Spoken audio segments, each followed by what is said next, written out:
So today we're going to cover a little bit about the truth of dog training. And the big thing we're going to cover today is what we call an empowered voice. So this is a pretty cool illustration that we do for many of our VIP board and train clients. After their dog's already trained, I want you to think about this. So whether you have a dog that's completely not trained, or you're in the process of training it, or it's, quote, fully trained, we'll talk about that in a minute. Fully trained, what that means is every single time you tell your dog to do something, it comes to an actual crossroads as to whether or not it will listen to you. Literally, it makes a conscious decision every time you tell it to sit, to down. Oop, don't hit the camera. Don't hit the camera now. Every time you tell your dog to sit, to down, to recall, to place, to go in their crate, to stay, you name it. It makes a conscious decision whether to listen to you or not. In other words, it comes to a crossroads in the road, a crossroads. Now, what it does at that crossroads is the difference between have a dog that listens to you and a dog that doesn't. So you say, what the hell are you talking about, Garrett? Let me say it a different way. I don't care who you send your dog to for training. I don't care how much money you spend. I don't care how long they train it. The dog literally still makes a conscious decision whether it's going to listen to you or not. So you can send your dog to me for training, pay a lot of money, but when we're finished, we're still going to bring the dog back to you and we're going to have this exact same conversation. But this is the beautiful thing is if you train your dog yourself, which is what we show you how to do in our online courses, you're going to fix this problem from the beginning. But what is the problem we're talking about? The problem we're talking about is, again, every time we tell your dog to do something, it's either going to go left or right. Right is exactly what we want the dog to do. Right is what we would say if the dog does it. Sometimes there is a pot of gold at the end of this rainbow. Not always, because you don't always have a treat on you. You don't always have a tennis ball, but there is always hope. And even if there is no pot of gold this way, it's still at least what we would call smooth sailing, okay? Smooth. On the left-hand side, if they choose to go left, nothing good happens when they go left. So I'm just going to give you an example. You ask your dog to recall. If it comes to you, you might treat it, you might pay it, you might pet it, you might praise it. Good things might happen. If you go left, nothing good's going to happen. It's going to chase a cat. It's going to run out in the street, get hit by a car, chase down your neighbor's dog, and get into a dog fight. Nothing good happens when your dog is off leash and refusing to recall. This is just a simple example. So right at this point in time, when you say Fido here, it's either going to listen to you or it's not going to listen to you. The job in training, all training, no matter what it is you're trying to do, is let your dog know it's always in its best interest to go right. Always. Always. If you try to go left, first and foremost, good training will block it. How do we block it? We put up a 6-foot wall. We put up barbed wire. We put up thorny bushes where there's broken glass, barbed wire, you name it, and we let the dog know going left never works for you. The problem is you would think that as soon as the dog tries to go left and is met with resistance, it will forever always go right. No, we go back to what I already told you. Every time you tell your dog to do something, it makes a conscious decision whether to go left or right. Mind you, off to the left, even though there might be some potential to run into some barbed wire, and I will talk about what that means in real life. We're not actually using barbed wire, of course. It's just hypothetical. There could be, let's see if we can draw it now, there could be a little bunny rabbit here with that fluffy little tail. There could be another dog. There could be food on your counter. Whatever it is that's enticing your dog to go left to chase something is always there, taunting it and tempting it, making it wonder if it's worthwhile to try to jump the fence, to try to dig a hole underneath to go around. And we're talking about literally digging holes and jumping your fence, but in this case, we're just talking metaphorically, going left when you want it to go right. Now, metaphorically again, or actually literally what we're talking about, what could that barbed wire be? Maybe you can post in the comments below. What is something that we could do or use to block the dog from, in the case of a recall, to block or stop the dog from running away? How can we put up a wall here? How can we tell the dog, no, don't go left. Don't go left. Do not pass go. Do not collect $200. The only way around to win this game of Monopoly is to go right. What can we put? Are there any comments that we could read? Let me know. If not, I can make an assumption, a hope, that someone from the audience said that we could use a leash. Yes, of course. If we have a leash hooked up to our dog, we should have a 100% reliable recall. Guess what else we could do? We could have an e-collar.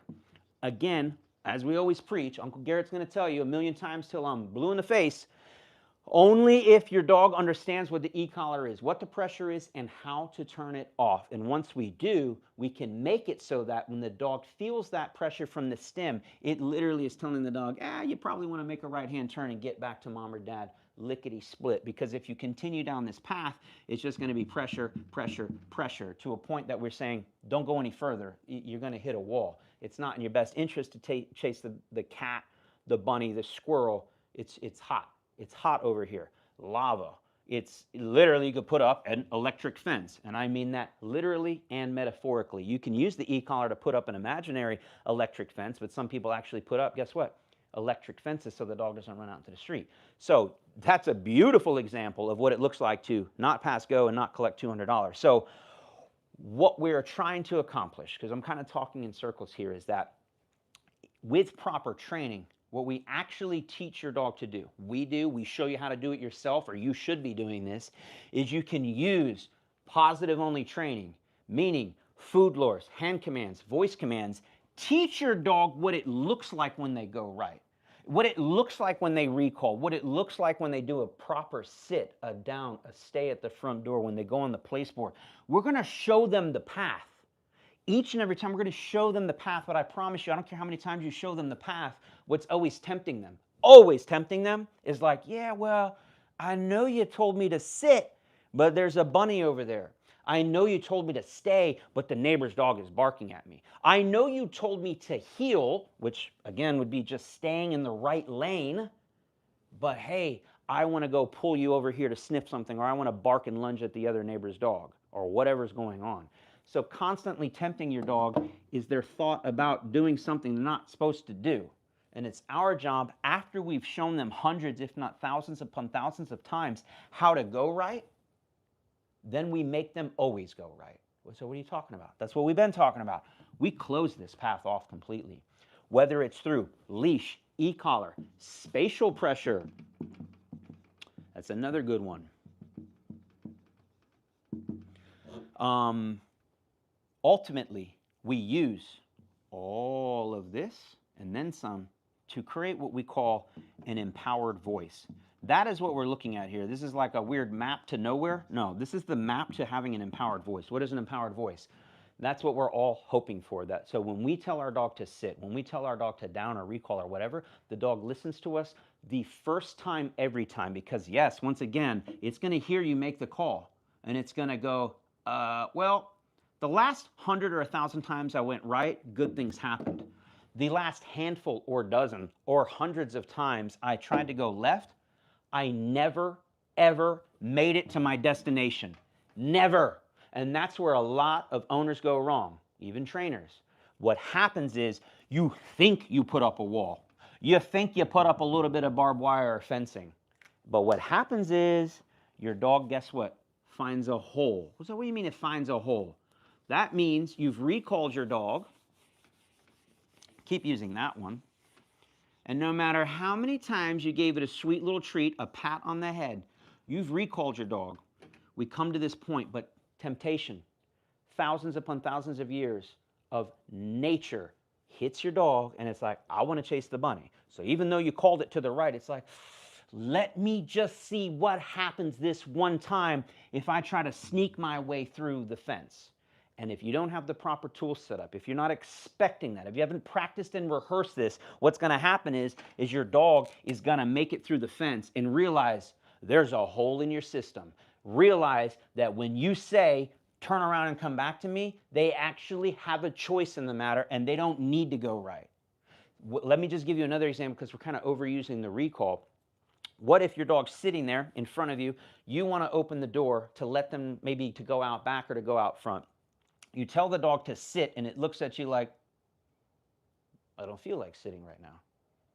And you don't have the tool, you don't have the proper training, you don't understand spatial pressure, you don't know how to use leash pressure, you don't have an e-collar on, you haven't practiced this, you haven't rehearsed this, you don't have someone in your corner like me or another qualified professional dog trainer telling you this is exactly the exact moment in time that we need to fix it, and we need to fix it now in the moment. You can't have the conversation with your dog 30 minutes later or 2 days later and let it know, oh, you know, back on Tuesday at 3 p.m. when you screwed me on the sit at the front door, I'd like to chat with you about that. In fact, I've called in a registered psychologist for us to no.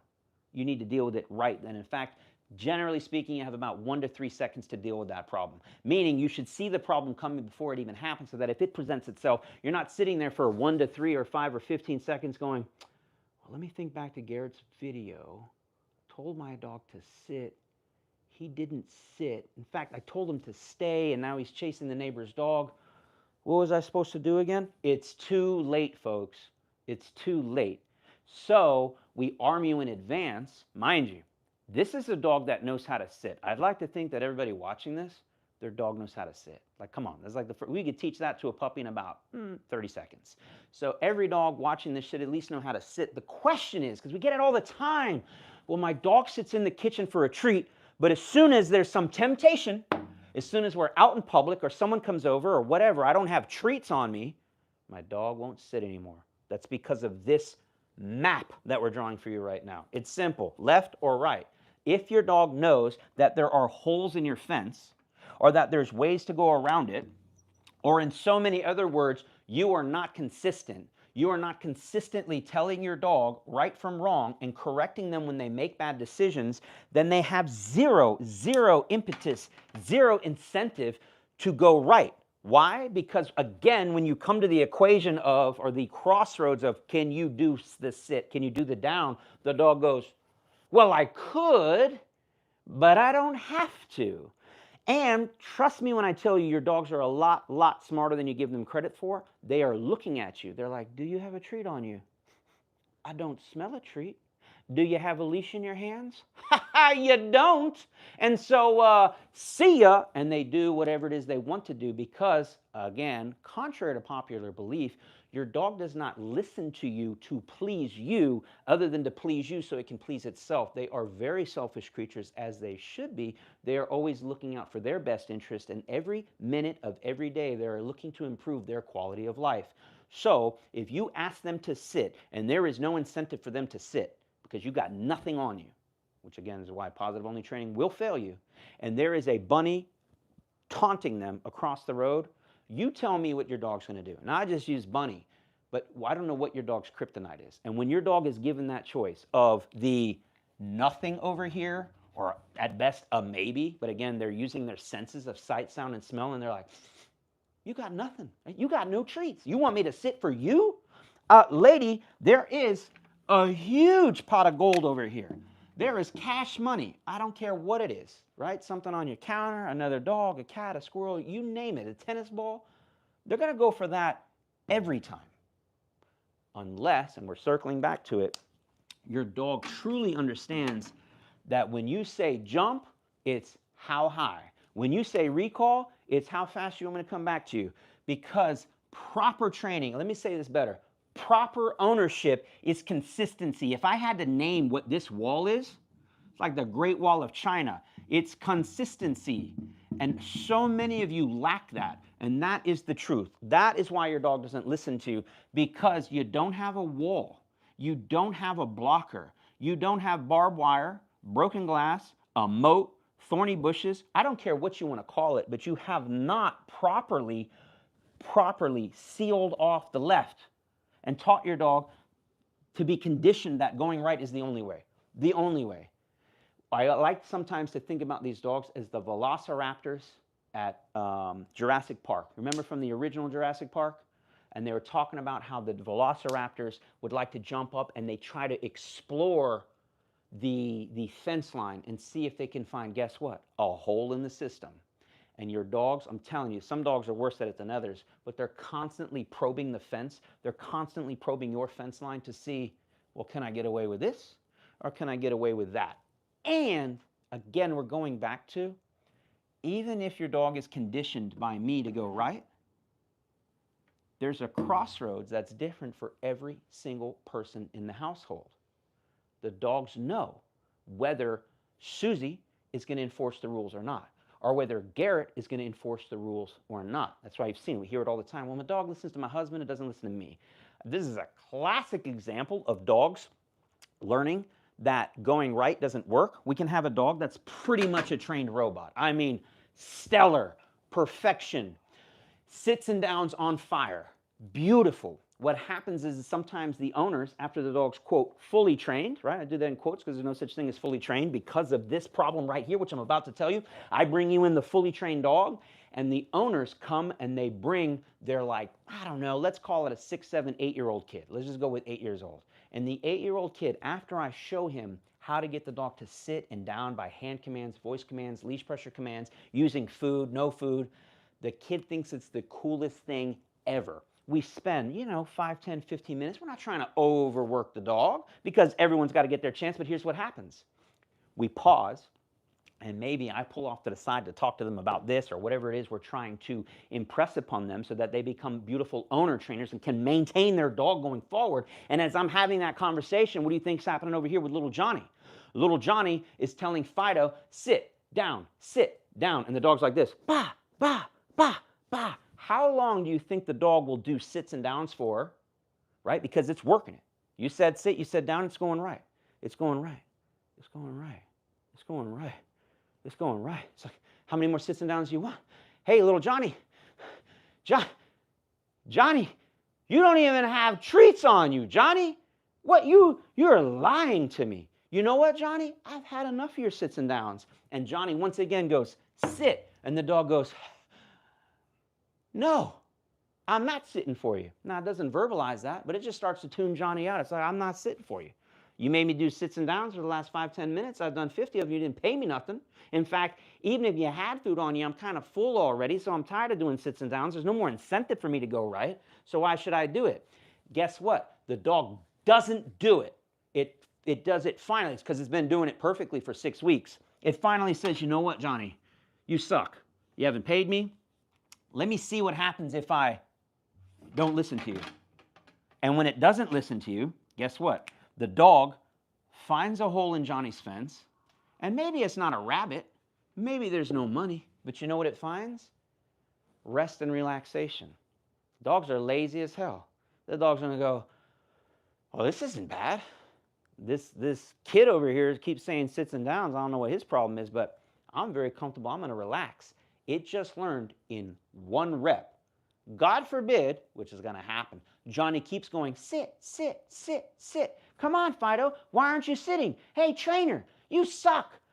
Fido won't listen. I said, well, ho, kid, hold on, kid. You're messing up the map. Every time you say sit and it doesn't do it, it's finding a hole in your system. Look how many, just in like 10 reps, there's your wall. There's your consistency. It doesn't exist. That dog learned in about 30 to 90 seconds, don't listen to Johnny. Johnny's got nothing good for you, and there's a bunch of holes in Johnny's fence. And that's just little 8-year-old Johnny, but you know what's sad? That's many of you doing exactly what Johnny's doing. Telling your dog to do something, either having no incentive for them to do it, never actually showing them the proper way to do it, but probably more importantly, huge fat holes in your system. And your dog exploits it at every turn. And I know some of you are like, oh, but my sweetie pooty poopy pumpkin pants, it will listen to me always. Yeah, then why are you watching this? Because if your dog's fully trained, then go enjoy yourself and your dog that probably doesn't listen to you.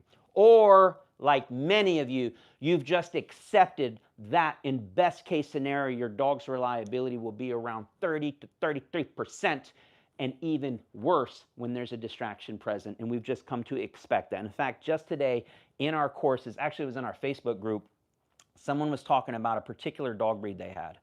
And it pretty much doesn't matter what the dog breed is, but I'll make it up. What's like a giant, big, fluffy white dog? That's what it was. It was like a Great Pyrenees. That's exactly what it was. Like, well, I have, and it was exactly what they were talking about, the recall. I have a Great Pyrenees, and I just don't know what it is about this breed, but that dog just will not recall. And I've done my research, and I've looked up on the forums, and there's so many other Great Pyrenees owners that tell me that's exactly how Great Pyrenees are. They just don't listen. The recall is one of the hardest, most difficult things that you'll probably never be able to get my Great Pyrenees to do because it's a Great Pyrenees. Let me help you out, lady. It's just wrong. A Great Pyrenees can recall just as good as any other dog. It's not a breed-specific thing. It's just your Great Pyrenees might be one of those dogs, like pretty much every dog, that loves to try to find holes in your system, that's lazy as hell, or has incentives to chase other things, and finds zero incentive to go right. Why should your Great Pyrenees listen to you, or any other dog for that matter, if you're not incentivizing it? Now, before we get it twisted, Garrett ain't saying that you always have to pay him. What Garrett's saying is sometimes, even if there's nothing over here, though there should often be the likelihood of something good, you know, some kind of variable reward system, we would call it. But even if you got nothing, you know what incentivizes your dog to go right? The fact that it cannot go left. It cannot. Would you rather go right and have a smooth sailing process, or would you rather try to go left and find out what happens when you go left? That's what we call escape and avoidance training, more specifically known as avoidance, the avoidance part of escape and avoidance. See, escape training would be it tries to go here, it feels a little pressure, and it goes, I'll go that way. The avoidance is you tell it to do something and it avoids the detour. It avoids it at all costs because it knows with 100% certainty, because of consistency, that if it goes left, it's not a maybe, it's not a kind of, it's not a might, it's a 100% guarantee if you try to go left, it's going to be a bad day for you. Don't do it. It's not going to work. And then what happens over time, right? Over time, because it doesn't take a lot of reps. It's the quality of those reps. The quality of those reps. Over time, and not a lot of time, your dog learns when mama says recall, when your Great Pyrenees don't listen to you, when you say, hey, Fido, here, I don't care what you're doing, stop what you're doing and turn right and come back to me. Or left, doesn't matter. As long as they come back to you, you get the point.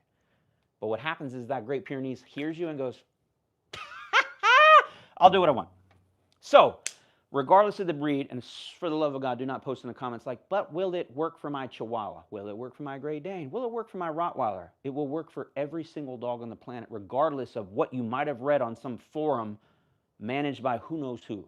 The blind leading the blind in some of these forums. It's embarrassing. It's dog training, y'all. Dog training. Not Great Pyrenees training, not German Shepherd training, not Italian Mastiff training. All dogs learn the exact same way. And every single dog on the planet, and every owner and every trainer understands this. Whether you understand it or not, you understand it now that you've watched this.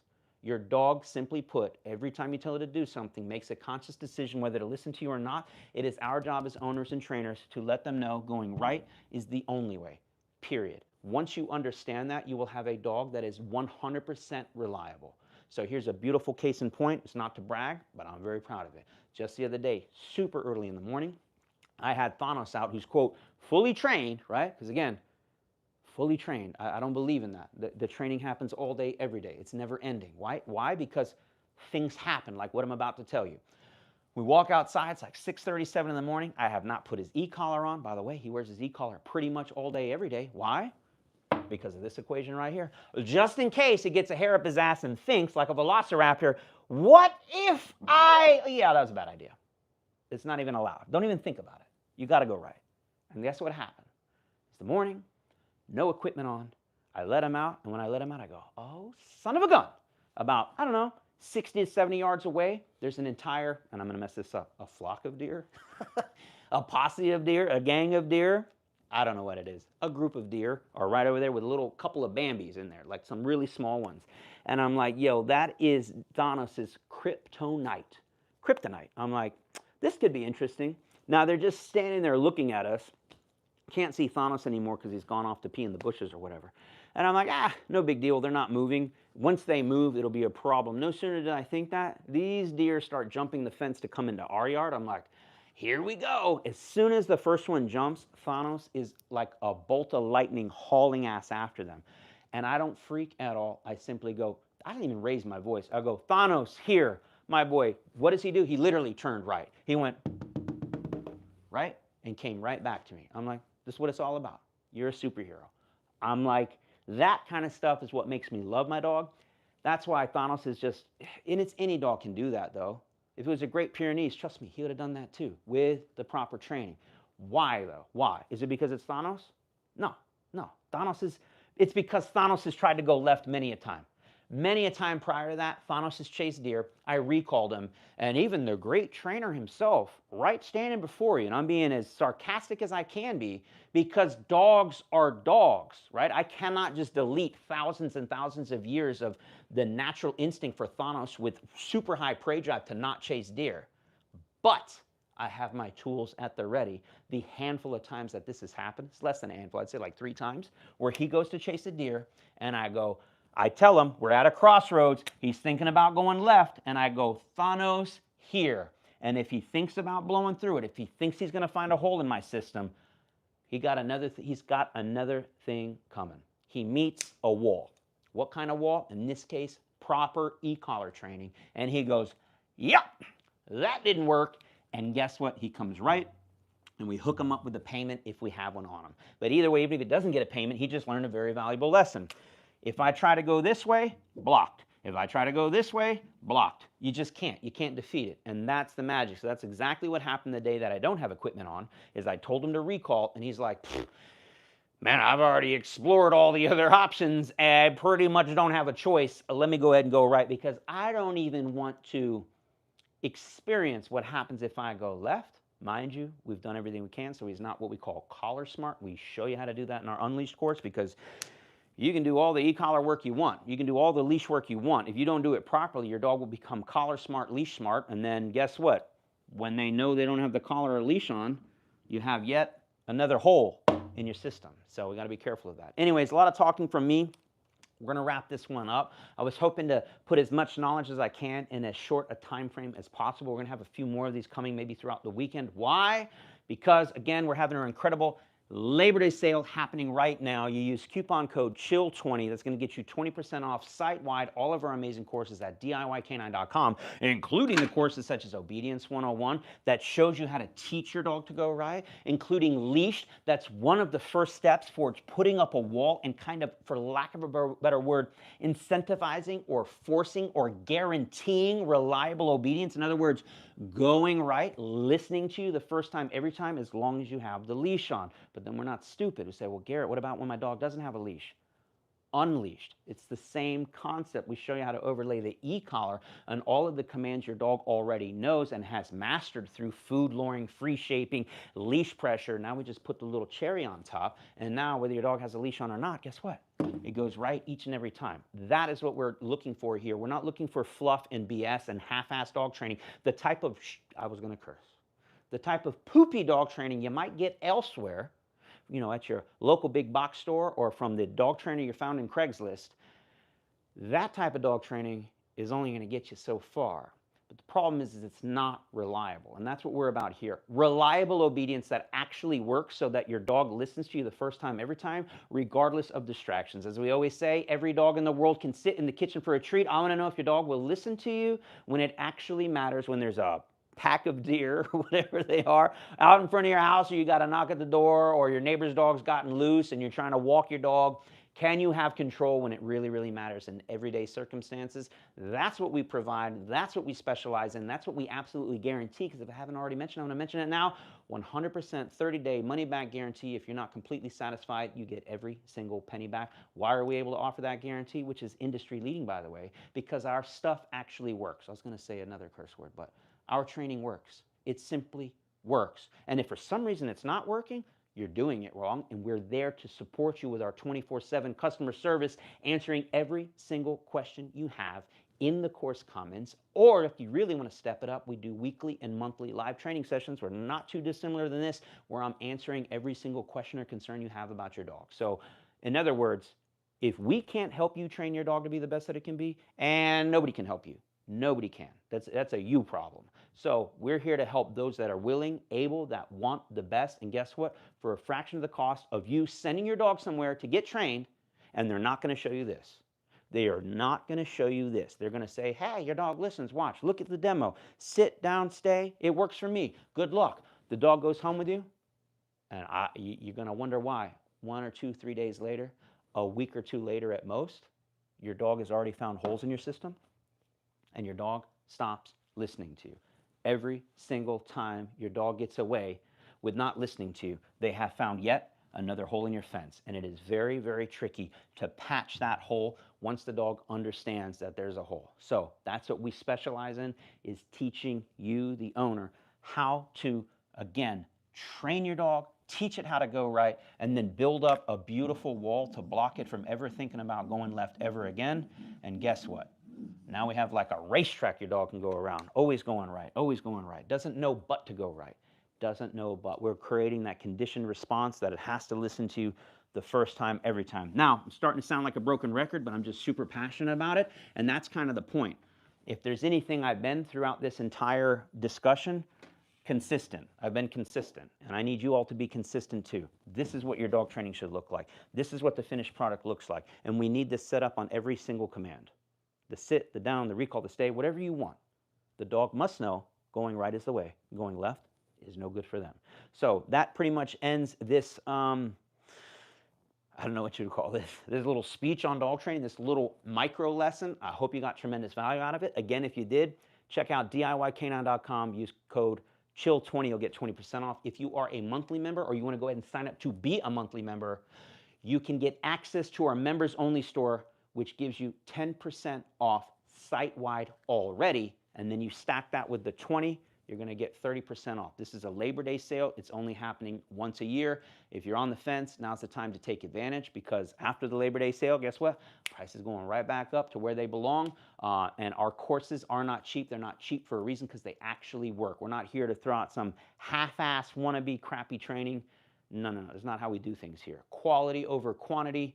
We want to make sure that when you take our courses, you achieve above and beyond everything you could ever ask for with your dog, and we're there to support you 100% of the way. And nothing makes me happier than getting the reports back from our customers that they've achieved everything they've wanted and more with their dogs, and puppies, by the way, and puppies. So anyways, that's pretty much it.